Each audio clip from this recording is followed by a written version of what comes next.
Trattative a Venezia, il centrodestra verso l'ufficialità del candidato Simone Venturini che commenta "Io ci sono", ma Forza Italia con Michele Zuin frena, nulla di già deciso. Convalidato l'arresto di due cugini inglesi che hanno accoltellato un 22enne a Venezia per aver difeso una ragazza dalle loro molestie. In un video il tentato omicidio, il giovane ha rischiato di morire estraendo la lama dal collo. Protesta degli studenti veneti per i 4.000 idonei e non beneficiari che attendono la borsa di studio. Il presidio, mentre a Palazzo Ferrofina è in corso il Consiglio regionale. Denunciata dalla Guardia di Finanza imprenditrice cinese di 40 anni, titolare di un negozio di borse in centro storico, avrebbe emesso fatture false per oltre 3 milioni di euro, sequestrati beni e immobili.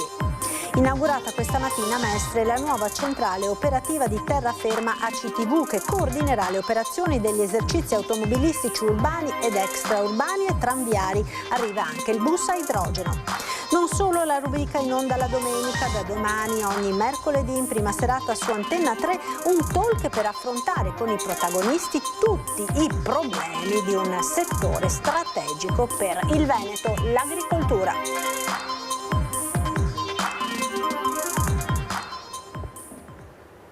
Buonasera e ben ritrovati con l'edizione di Venezia dei nostri telegiornali. In primo piano, come ogni martedì, il nostro sondaggio di questa sera dedicato alla guerra in Ucraina. Il 24 febbraio 2022 l'inizio dell'invasione della Russia in Ucraina, una guerra che continua e che continua a dividere la politica internazionale ed italiana. 4 anni di guerra, chi sta vincendo? Vi chiediamo di esprimere la vostra opinione su questo tema, se per voi sta vincendo Zelensky, lo squillo gratuito sulla barra di colore verde, se per voi sta vincendo Putin, quello sulla barra di colore rosso. L'esito di Ring, l'esito del sondaggio questa sera a Ring in onda a partire dalle 21. Ed ora le elezioni amministrative a Venezia, al centrodestra verso l'ufficialità del candidato Simone Venturini che commenta "Io ci sono". Siamo ancora in una fase di confronto, c'è una mia disponibilità, ovviamente a patto che insomma sia una candidatura civica a servizio della città. Io mi presento come appunto Simone e quindi con questa mia faccia, con questa mia storia e con il mio programma, quindi c'è una disponibilità, stiamo dialogando con le varie forze civiche di centro e di centrodestra per capire se può essere utile alla causa comune. L'assessore Venturini non si sbilancia, non potrebbe essere altrimenti fino all'arrivo dell'ufficialità, eppure l'accordo nel centrodestra sembra essere stato raggiunto. Come si vocifera ormai da tempo, il candidato sindaco a Venezia sarebbe proprio lui. Io credo che l'esperienza amministrativa sia un valore e credo che una macchina complicata così come quella amministrativa del Comune di Venezia debba essere affidata a qualcuno che la conosce e che conosca anche la città, quindi questa città deve essere conosciuta in tutte le sue parti. Dalle isole alla terraferma, alla città storica, al Lido, a Casabbioni, a Zelarino. È una città vastissima e diversissima e quindi serve una conoscenza proprio puntuale del territorio di chi in questi anni l'ha girata per filo e per segno, in lungo e in largo. Ecco, non ci si può improvvisare. Venturini ha già le idee chiare su quale sarebbe il suo lavoro da sindaco. All'insegna dell'evoluzione, quindi né continuità né discontinuità, ogni persona interpreta la situazione a modo suo. Io appunto mi presento come me stesso e con l'esperienza che ho accumulato in questi anni, quindi sarà sicuramente un'amministrazione, la prossima, qualora dovessi essere io a rappresentarla, un'amministrazione capace di valorizzare tutto il bene che è stato fatto alla macchina amministrativa e di continuare nella soluzione dei problemi non ancora risolti. L'ufficialità potrebbe essere questione di poche ore, ma Venturini evidenzia: è una questione ancora di qualche giorno, in modo da definire bene i programmi e le priorità in particolare, quindi sono fiducioso che nel giro di qualche giorno anche il centrodestra potrà presentare la sua candidatura. Non c'è fretta, nel senso che la coalizione avversa aveva la fretta di far conoscere un candidato che non era conosciuto e di fargli conoscere la città al candidato. Per fortuna insomma i nomi che stanno girando nel campo del centrodestra sono tutti nomi che la città la conoscono bene, l'hanno vissuta, sono nati in questa città, l'hanno amministrata e quindi davvero conoscono la città palmo a palmo. Tra questi c'è anche il collega assessore al bilancio Michele Zuin, la cui candidatura è stata lanciata nei giorni scorsi dal coordinatore regionale di Forza Italia, Flavio Tosi. Ho accettato, non è ancora finito, sicuramente ci sono delle cose da mettere a posto e da capire per poi trovare il candidato migliore per affrontare questa battaglia. Sarà una battaglia per diventare sindaco. Ci si confronta giustamente, spero lealmente, tra le forze politiche di una parte e dell'altra. Noi portiamo avanti le nostre idee e portiamo avanti soprattutto quello che abbiamo fatto in questi anni. Lei comunque sarebbe pronto a prendere in mano la città? Sono nato pronto. Ma se da una parte c'è chi ancora parla di giochi aperti per il sindaco Brugnaro, la partita è chiusa e il candidato è Venturini. Io non ho fretta che sia oggi, domani o settimana prossima, immagino nei prossimi giorni, insomma, ma non c'è ansia, insomma. Il candidato penso sarà quello di cui avete parlato tanto, insomma. È un giovane, per cui...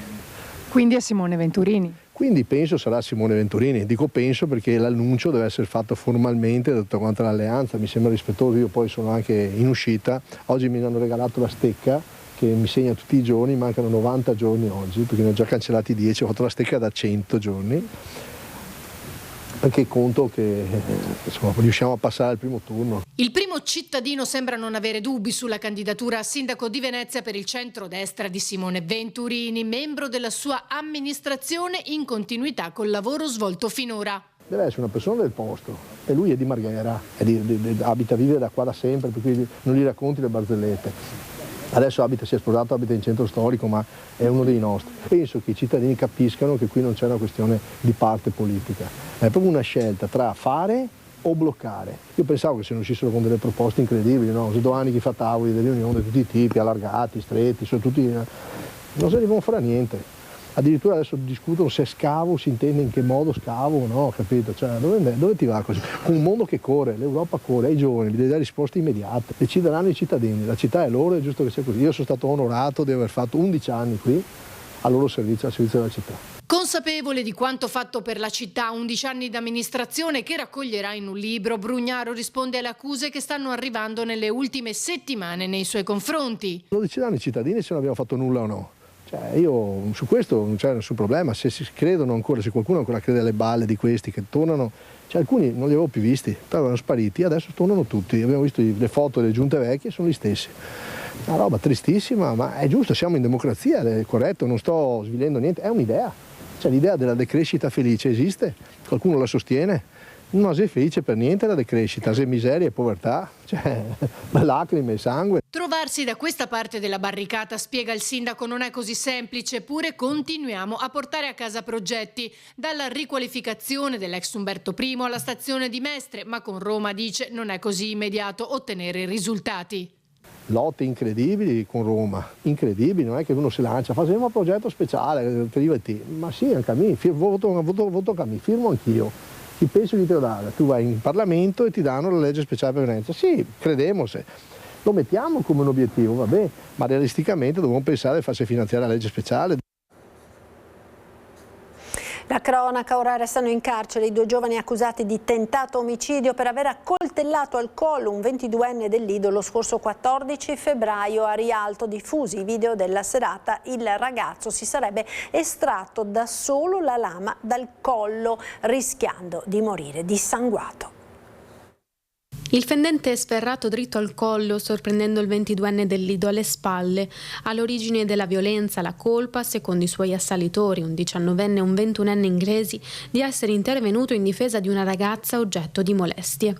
È stato proprio lui a estrarre la lama dal collo, rischiando di morire dissanguato. La scena ripresa dalle telecamere di videosorveglianza del locale La Bussola, in Campo Bella Vienna, vicino a Rialto. Questa la ricostruzione degli inquirenti degli attimi della notte di follia. Restano intanto in carcere i 2 cugini londinesi ritenuti responsabili dell'accoltellamento. Il locale è stato sottoposto a chiusura forzata dalla notte dell'accaduto. L'accusa per i 2 è di tentato omicidio. I cugini erano in laguna da circa un paio di settimane. Sono stati trovati nell'appartamento di una parente italiana in centro storico.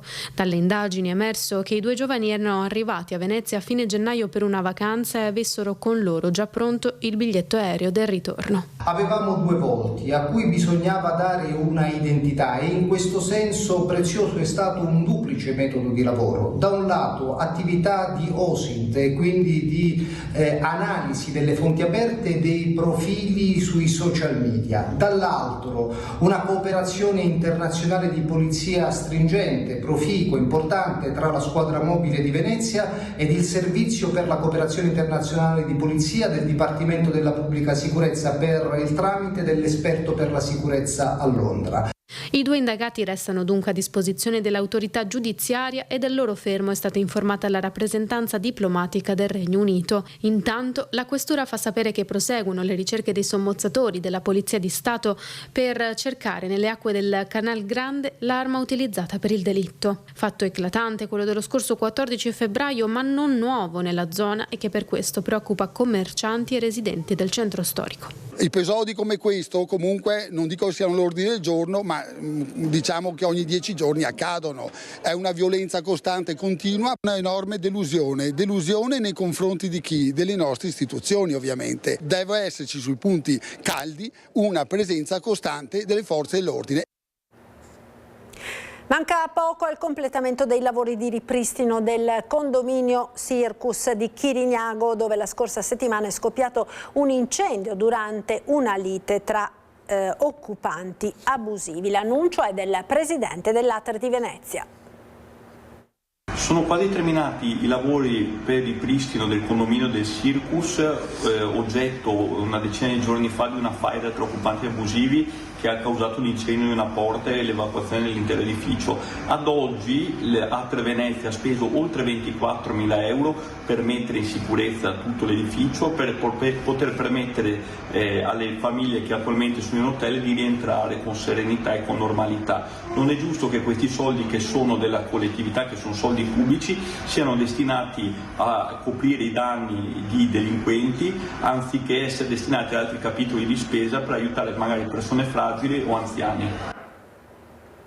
Ancora cronaca, incidente poco dopo le 11:30 di oggi tra 4 mezzi pesanti sull'autostrada A4 tra il bivio A57 Adolo e Padova Est in direzione Milano. Il tamponamento avvenuto nel territorio di Pianiga non ha causato fortunatamente feriti, ma un tir intraversato ha bloccato 2 corsie provocando fino a 10 km di coda. CAV ha attivato per la prima volta il nuovo protocollo regionale per le criticità in autostrada, attivati percorsi alternativi e inviati sul posto Polstrada e soccorsi. La circolazione è tornata regolare intorno alle 13. Da questa mattina sono iniziate le operazioni dei consulenti sui mezzi coinvolti nell'incidente nautico dello scorso 8 febbraio a Rialto. Sotto sequestro il lancione Ali Laguna e le 2 gondole. Dopo l'incidente in laguna dello scorso 8 febbraio, nel quale un lancione a Laguna ha centrato 2 gondole a Venezia con a bordo alcuni turisti, la parola passa ai tecnici e periti chiamati a fare chiarezza sulle cause che potrebbero aver concorso allo scontro a Rialto tra il mezzo pubblico della linea arancio e le 2 gondole urtate in rapida successione, gondole che avevano a bordo turisti spagnoli e peruviani finiti in acqua. Il pubblico ministero titolare dell'inchiesta, Marco Maggini, ha chiesto ai tecnici che venga accertata la velocità del lancione a Laguna, il suo stato di manutenzione e quali cause potrebbero aver determinato in maniera fondamentale il sinistro. Questioni di centimetri e il bilancio avrebbe potuto essere una tragedia, invece tutto per fortuna si è risolto senza gravi conseguenze oltre a una grande paura e un freddo bagno in laguna per i malcapitati occupanti delle gondole, contusioni lievi e danni solo strutturali. Al lavoro nel cantiere, dove sono tenute ancora sotto sequestro le 3 imbarcazioni, ci saranno ovviamente i consulenti della Procura di Venezia e quello del comandante a Laguna indagato per naufragio colposo, assistito dall'avvocato Marino De Franceschi. I primi risultati degli accertamenti arriveranno non in tempi brevi, ci vorranno presumibilmente almeno 60 o 90 giorni. Fatture false per oltre 3 milioni di euro denunciata imprenditrice cinese. Operazione della Guardia di Finanza a Venezia, dove un'imprenditrice cinese di 40 anni, titolare di un negozio di borse in centro storico, è stata denunciata per dichiarazione fraudolenta mediante utilizzo di fratture per operazioni inesistenti. L'indagine, condotta dal primo nucleo metropolitano delle Fiamme Gialle Lagunari, è partita da un controllo fiscale che ha portato alla scoperta di un presunto giro di fatture false emesse da società cartiere formalmente attive nel commercio di articoli di pelletteria e da viaggio, ma secondo gli inquirenti di fatto inesistenti. Le società avrebbero infatti emesso centinaia di fatture per operazioni mai avvenute, generando falsi costi per circa 3 milioni di euro a favore della società veneziana coinvolta. Il risparmio d'imposta quantificato ammonta a circa 1.300.000 euro. Su disposizione del GIP del Tribunale di Venezia sono stati sequestrati 2 appartamenti tra Venezia e Marghera, conti correnti, titoli, contanti, automezzi e gioielli. Borse di studio, protesta questa mattina degli studenti universitari. Abbiamo deciso di protestare contro questa regione, siamo sotto la sede del Consiglio regionale mentre il Consiglio regionale si riunisce. Siamo qua per richiedere la copertura totale delle borse di studio. Ancora quest'anno più di 4.000 studenti e studentesse in tutto il Veneto non hanno ricevuto la borsa di studio di cui avrebbero diritto. Continuiamo a farci sentire affinché questa regione ci risponda. Mobilitazione degli studenti davanti a Palazzo Ferrofini a Venezia, mentre all'interno era in corso la seduta del Consiglio regionale Veneto. A darsi appuntamento sono stati l'Unione degli Universitari di Padova, Verona e Venezia e la rete degli studenti medi del Veneto per protestare per le mancanze della regione in termini di assegnazione delle borse di studio. La mancanza di borse di studio crea effetti concreti. Molti studenti rischiano di perdere la possibilità di vivere in residenza. Finché non ci saranno reali tutele, questa non è e non sarà una regione per giovani. Sono più di 1.000 gli idonei non beneficiari a Venezia e anche a Verona, più di 2.000 gli idonei non beneficiari a Padova. Sono questi i numeri che la Regione Veneto ci nasconde. Noi siamo stanchi, non vogliamo che l'università sia una scuola d'élite e per pochi, e noi vogliamo un diritto allo studio vero e reale. Finanziate le borse di studio. Finché andiamo alle superiori e non possiamo immaginare di costruirci un futuro in questa regione, il diritto allo studio non sarà mai davvero garantito e noi continueremo a mobilitarci. Al termine degli appuntamenti al Ferrofini, alcuni consiglieri regionali hanno incontrato gli studenti in presidio, tra loro anche Monica Sambo, Giampaolo Trevisi e Anna Maria Bigon, in solidarietà ai manifestanti. Hanno annunciato loro iniziative in Consiglio regionale per ottenere in tempi rapidi un impegno formale della Giunta e uno stanziamento dei fondi adeguato. A CTV inaugurata questa mattina a Mestre la nuova centrale operativa di Terraferma. 635.000 euro costo sostenuto da AVM, comprensivo di dotazioni tecnologiche, arredi e strutture per la nuova centrale operativa ACTV per la terraferma, inaugurata in via Martiri della Libertà a Mestre. La sala controllo è organizzata con 5 postazioni dedicate ai funzionari di centrale, 2 di sportello per l'interazione con i conducenti. Si sviluppa su circa 80 metri quadri e ospita anche gli spazi di supporto per il coordinamento di servizio. Nella progettazione è stata posta particolare attenzione anche alle condizioni di lavoro del personale. Abbiamo sviluppato praticamente una Control Smart Room che consente di mettere assieme 3 servizi: il servizio del bus, il servizio del tram e il servizio del people mover. Ognuno di questi servizi oggi aveva una centrale di controllo, diciamo, che lavorava disgiuntamente, poi i collegamenti venivano telefonici o via mail. Oggi lavorano in sinergia, lavorano nella stessa stanza, con gli stessi applicativi, con gli stessi sistemi di controllo. L'inaugurazione è stata anche l'occasione per presentare il nuovo autobus a idrogeno. In Italia ci siamo solo noi e Bologna sugli autobus a idrogeno e stiamo facendo veramente un percorso virtuoso. Poi sono autobus questi di nuova generazione che hanno anche la possibilità di vedere la fermata perché sono geolocalizzati, quindi sarà anche la parte acustica che dirà la fermata dove siamo e dove non siamo, ci sono le cariche, ci si può vedere all'interno con tutte le telecamere, c'è il contapersone, quindi sono autobus che hanno, diciamo, una qualità per il futuro. Un mezzo all'avanguardia anche in tema di sicurezza. I conducenti sono più sicuri e più protetti, però voi sapete che è un mio pallino dire che è vero che io devo anche gestire la sicurezza dei miei lavoratori, ma devo gestire anche la sicurezza degli utenti, perché il conducente non è che io lo chiudo in una cassaforte, lui a posto e gli altri no, dobbiamo lavorare tutti insieme. La cultura ora, importante iniziativa della Biennale di Venezia per omaggiare un grande fotografo.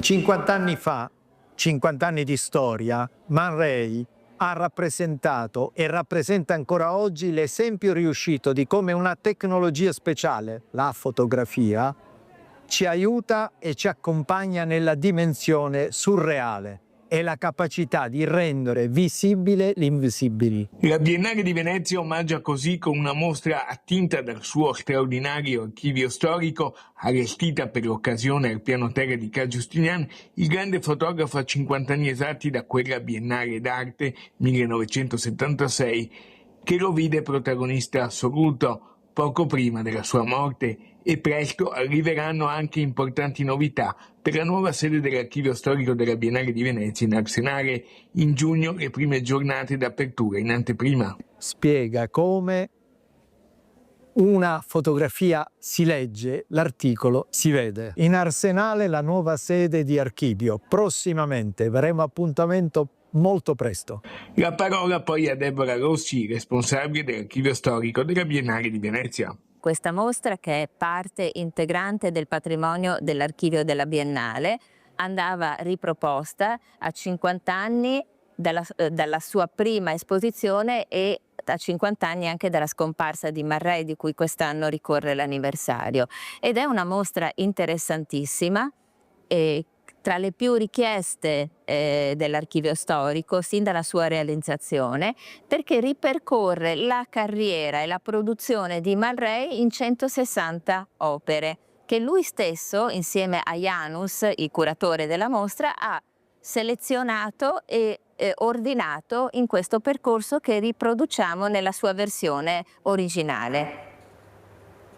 Da domani la prima serata di Antenna 3 si arricchisce di un nuovo talk show, Agricultura di sera.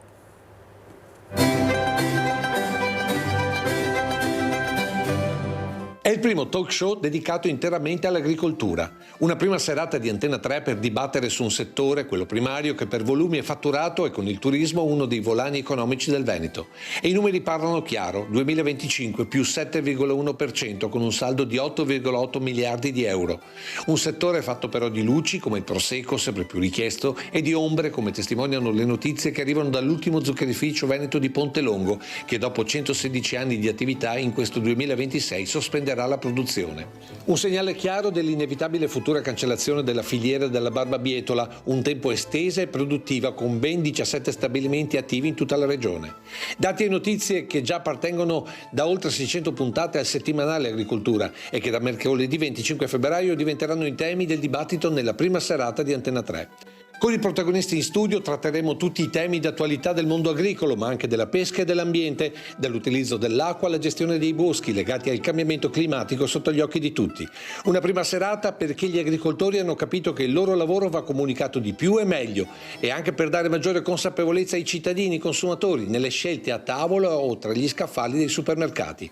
Ecco perché, pur essendo un talk show tematico, interessa a tutti. Agricoltura di sera dal 25 febbraio dalle 21 su Antenna 3, perché del resto e ogni giorno tutti dobbiamo mangiare.